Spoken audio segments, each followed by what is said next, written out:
Are you guys interested in making some homemade pork sausage and perhaps as a side project some Thai style rissole / patties? Well, I sure as heck was. Here's my journey. Okay, so step one in the process is to grab your pork fat and cube it into about 1 or 2 centimetre cubes. After you've done this, chuck it in the freezer for about an hour to harden up.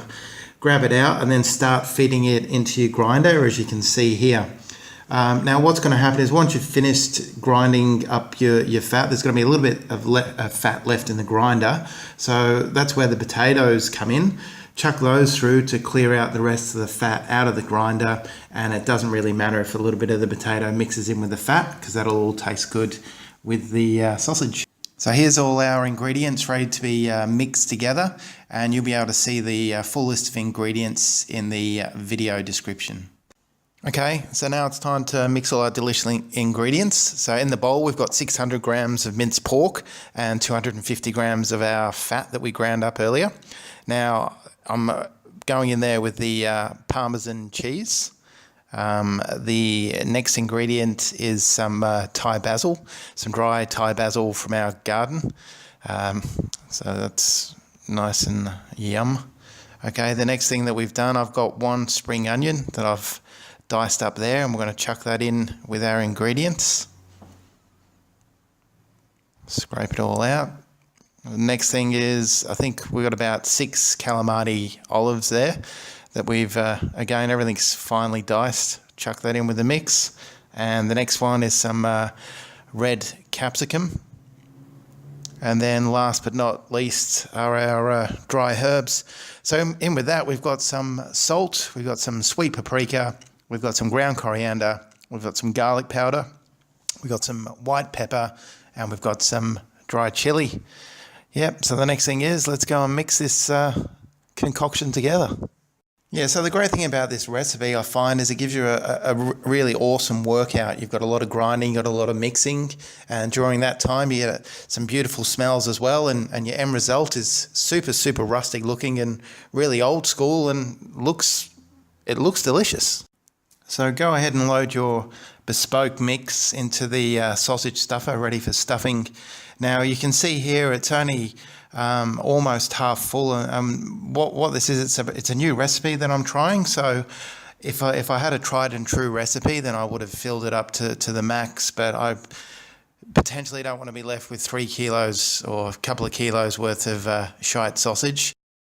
So here's definitely the fun part of the whole process, even though it does look a little bit wrong. It's time for us to now fill our pig intestines with our recipe mix. We bought the pig intestines from Thai Town in Sydney, and my partner was kind enough to clean out the intestines, although she is a little bit shy to appear on camera at the moment. Now what you want to do before you start squeezing out the mixture is just to prick the end of the casing just to allow the air to escape so that you don't have any air pockets or air bubbles in your sausage. And as most guys like to do, have a little bit of a fiddle with your sausage and arrange it so it looks good. So here I am getting ready to get our charcoal barbecue going. Next to that, you can see I'm loading the charcoal on the top of the grate on top of our wok burner. This wok burner is insane. I love it. We've got a couple of woks that we like to cook pad thai and stuff in. It basically powers out a massive jet, and it probably gets to about 1 metre high. It's incredible. I love it.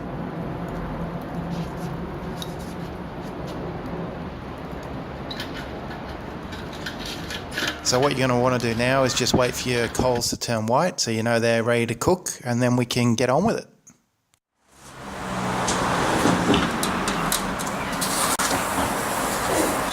I really love the sound of meat when you're whacking on a barbie, and here's a couple of gratuitous fat spits for you to listen to.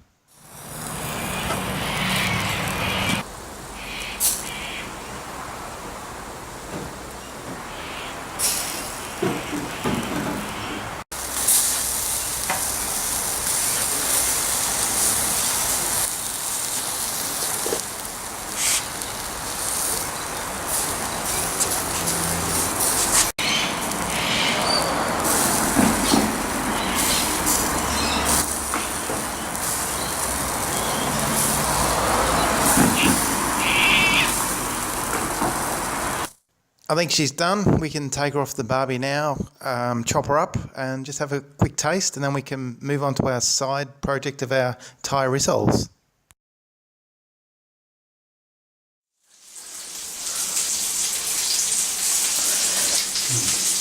Yummy? Holy shit, that's good.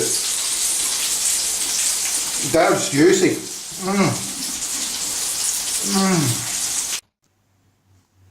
So whilst I was making the sausage, as a side project to use the potato, I decided to make some Thai rissoles.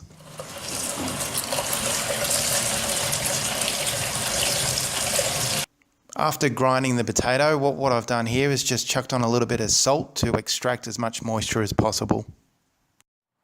Make sure don't put too much sweet. Yeah.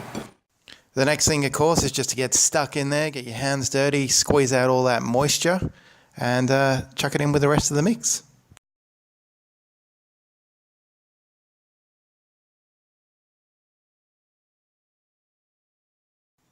And here is the rest of that mixture. The ingredients should be listed in the description or the title of the video.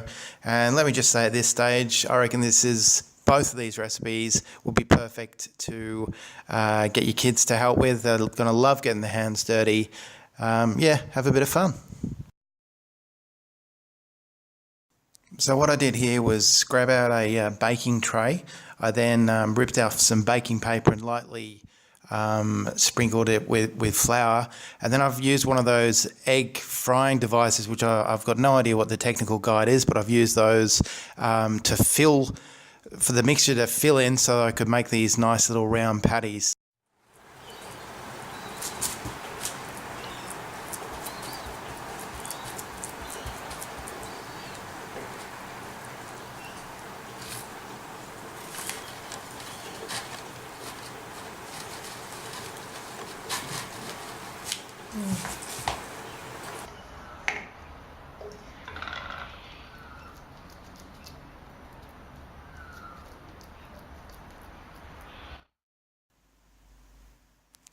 And once I'd finished all, I think 8 of the patties, I then just gave them another light sprinkle of flour on the top.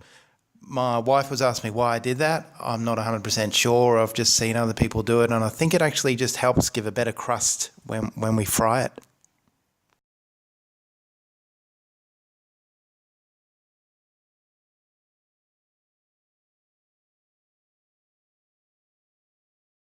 So the last thing to do is obviously just fry them up and get ready to eat.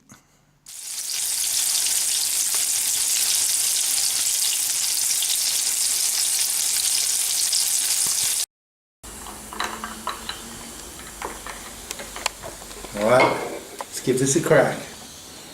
So the sausages were pretty delicious. Really juicy. Perfect amount of salt. Lovely amount of chilli. That's good. That was probably about half an hour on the barbie, I reckon. I wanted to put the patty on the barbie as well, but it wasn't hot enough really. Alright, let's give this bad boy a go. Oh, smells Thai. That's even juicier than the sausage.